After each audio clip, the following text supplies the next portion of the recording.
Ya, Assalamualaikum warahmatullahi wabarakatuh. Assalamualaikum. Pertanyaannya, apakah GoPay termasuk dalam riba? Karena kita harus top up seperti pulsa namun mendapatkan diskon. Kemudian bagaimana hukumnya untuk uang elektronik seperti e-money yang kartu flash dan sebagainya? Syukran. Allah barik fiik. Ini sempat ramai ya di medsos kan ya. Masya Allah. Dan sudah saya jelaskan rinciannya di buku Harta Haram Amal Kontemporer cetakan ke-15 tentang hal ini. Permasalahannya bukan GoPay-nya haram, e-money haram, tidak. Tapi bila ada tindakan dari salah satu pihak yang melanggar syariat Allah, ketika itu ini menjadi haram transaksinya. Jelas itu? Bukan ATM haram, kartu kredit haram, tidak. Tapi ketika ada persyaratan-persyaratan dalam kartu itu yang melanggar syariat Allah, maka dalam transaksi itu menjadi haram. Bila tidak mungkin dipisahkan sama sekali, pasti akan ada, berarti haram dia sama sekali. Mutlak haram. Faham ini? Kembali kita ke permasalahan GoPay. Ya. GoPay tadi kan Anda deposit uang, ya atau tidak? Deposit uang ini artinya apa? Akadnya apa? Meminjamkan, bukan beli jasa dia. Karena belum ada transaksi jasa, baru ngirimkan uang. Ketika masuk ke rekening perusahaan GoPay tadi, sudah bisa nggak dia gunakan uangnya? Itu dia akad pinjaman, bukan akad jual beli jasa. Kalau jual beli jasa seperti pulsa, tidak deposit namanya, langsung dibayar pulsa. Atau Anda beli tiket pesawat 3 bulan sebelum berangkat, deposit namanya, atau beli tiket namanya, tidak deposit namanya. Bisakah Anda minta program deposit ke salah satu penerbangan, maskapai penerbangan di Indonesia, umpamanya maskapai yang terkenal Garuda, saya sering kerja ke antar pulau segala macam, atau ada bisnis segala macam. Khawatir saya nanti pada waktunya rekening saya kosong.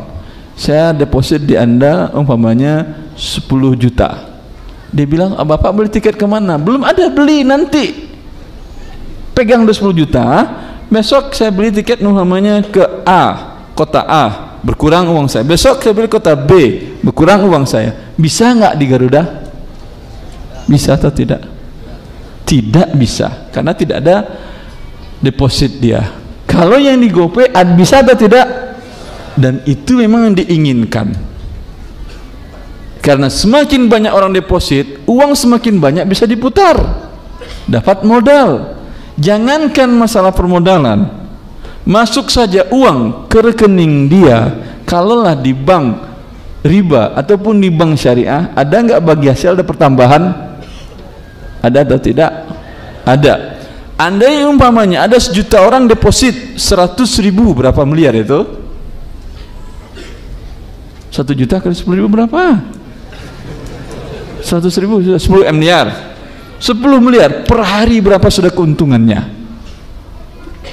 Karena nggak mungkin hari ini Anda masuk, hari ini habis langsung saldonya Anda gunakan membayar ke drivernya. Mungkin atau tidak? Mungkin dari 1 juta orang yang bayar tadi, paling yang menggunakan di hari itu paling 5%, 10%. Iya atau tidak?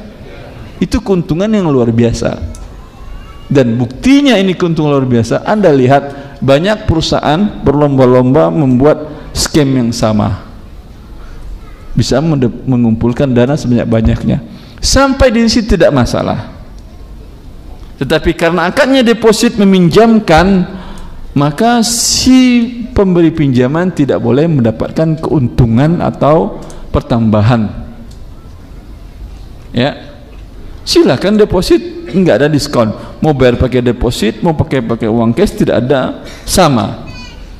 Tapi kalau dia buat sistemnya seperti itu, menarik nggak bagi para konsumen? Menarik apanya? Ngapain saya kirim uang ke dia, uang saya berkurang, bagi saya nggak ada manfaat. oleh karena itu daya tariknya diskon, berkurang. Diberikannya adalah keuntungan laba. Kalau ke lain jasa sekian, kalau cash, kalau ke ini jasanya jadi murah. Kenapa jadi murah? Untuk menarik orang memberikan pinjaman kepada dia. Bukankah keuntungan jasa pinjaman? Jangankan Abu Hanifah radhiyallahu taala an, kalau dia meminjamkan uang kepada seseorang, maka kalau hujan dipanggil oleh orang minjam uang tadi, ta'al ya imam, berteduh di rumah saya, istazil tahta baiti, masuk rumah silakan berteduh, kasihan hujan-hujan nanti kamu demam. Beliau tidak pernah mau, khawatir itu manfaat dari pertambahan dari uangnya.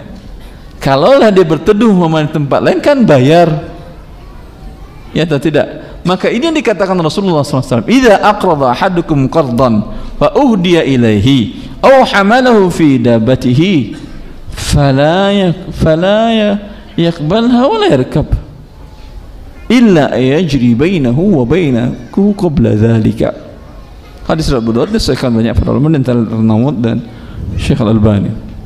Kata Rasulullah, bila seseorang meminjamkan uang kepada seseorang, lalu si penerima pinjaman memberikan hadiah kepada pemberi pinjaman, atau si penerima pinjaman memberikan jasa tunggangan,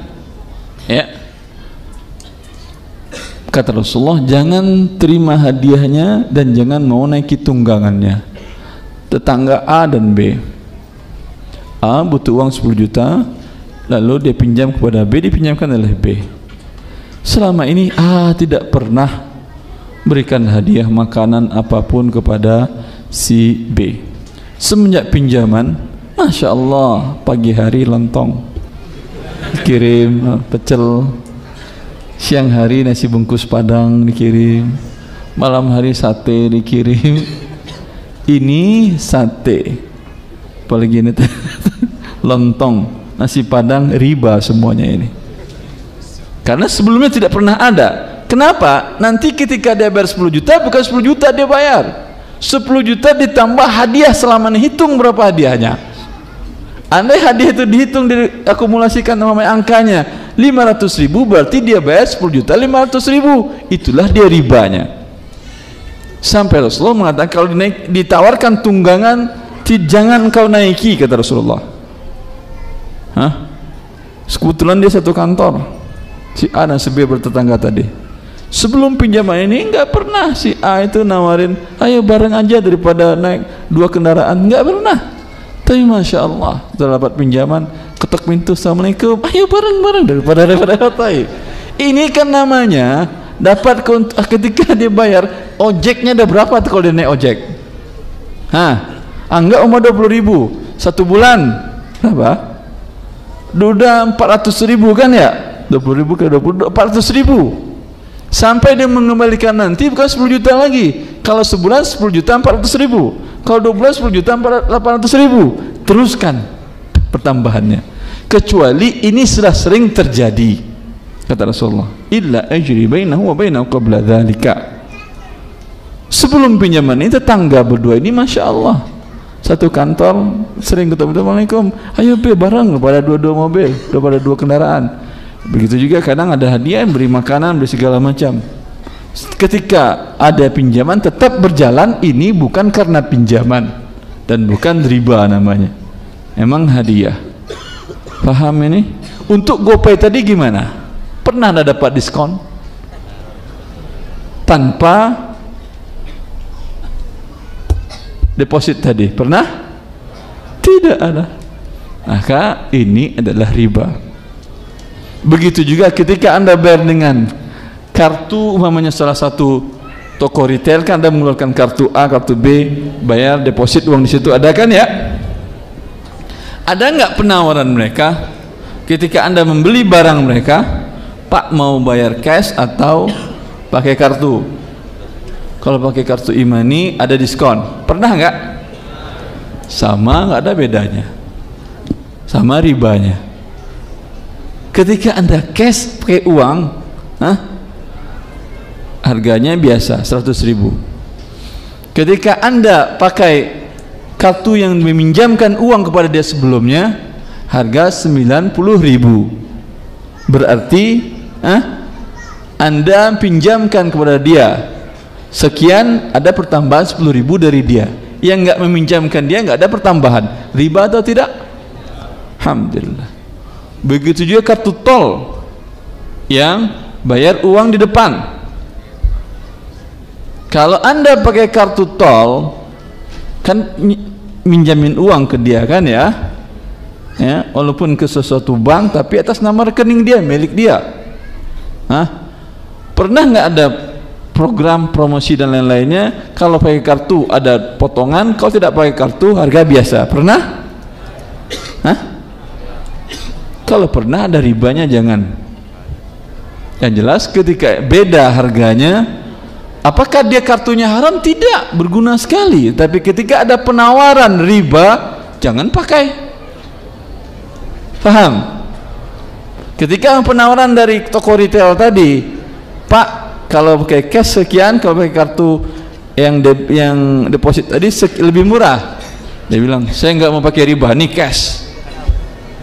Paham antum? Tapi kartunya ditelarang, tidak boleh kartunya.